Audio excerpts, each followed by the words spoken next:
Bahrain Grand Prix review, Sebastian Vettel on Red Bull, Mercedes Michael Schumacher not happy with the Pirelli tyres, and HRT to miss the Mugello test. This is the Lewis Round F1 update.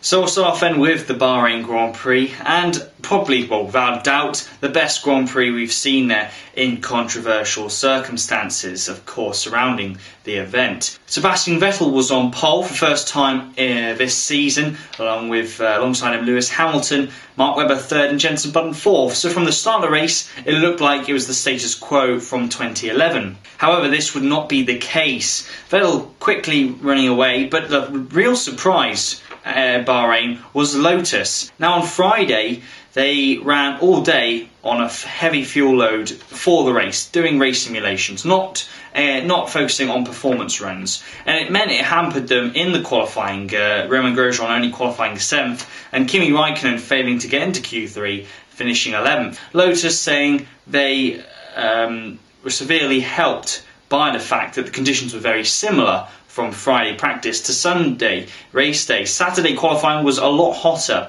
and people who made setup changes on Saturday did end up being hampered come race day. So we saw Romain Grosjean getting past Mark Webber, and then Lewis Hamilton, after making a great start, and he was second. But Kimi Raikkonen, he started 11th. He as well made a great start, and he went past a few drivers as well before they got to the first pit stop window. And Kimi Raikkonen was out in third place. It was an incredible scene. Two Lotuses, second and third. Kimi Raikkonen overtaking Grosjean. Grosjean not letting him through as such, but not defending the position.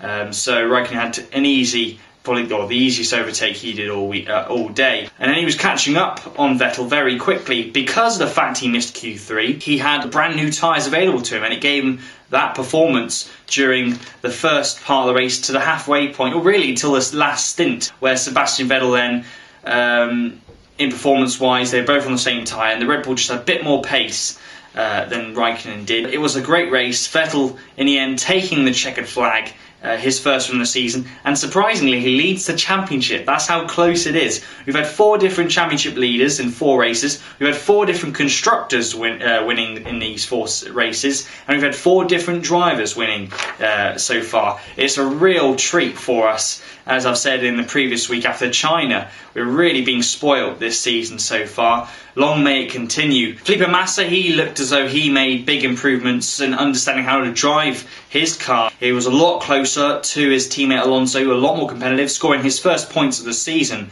finishing 9th. For a lot of the race, he was quicker than his teammate, but at the end, Alonso putting a last effort in. He had the better tyre option compared to Massa. McLaren had a disastrous day.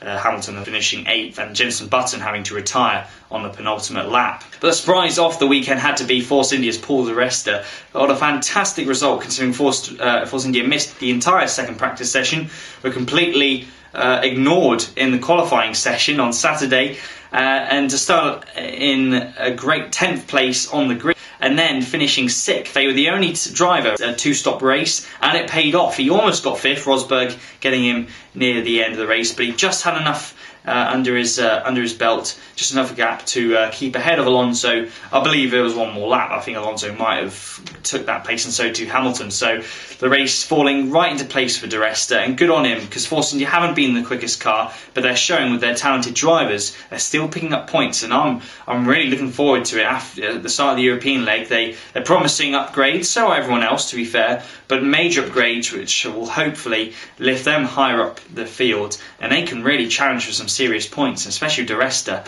and Nico Hülkenberg, 2 young chargers. I wouldn't bet against them. So Sebastian Vettel was the winner of the Bahrain Grand Prix and the leader of the 2012 championship. But now he says that Red Bull have, we come out in a statement today saying Red Bull have lost confidence after failing to replicate last season's dominance. Red Bull won 12 of the 19 races last year and took pole in 18 of them, just the one missing in Korea last year. But in 2012 it took until the 4th race in Bahrain last weekend for them to win their first race and their first pole.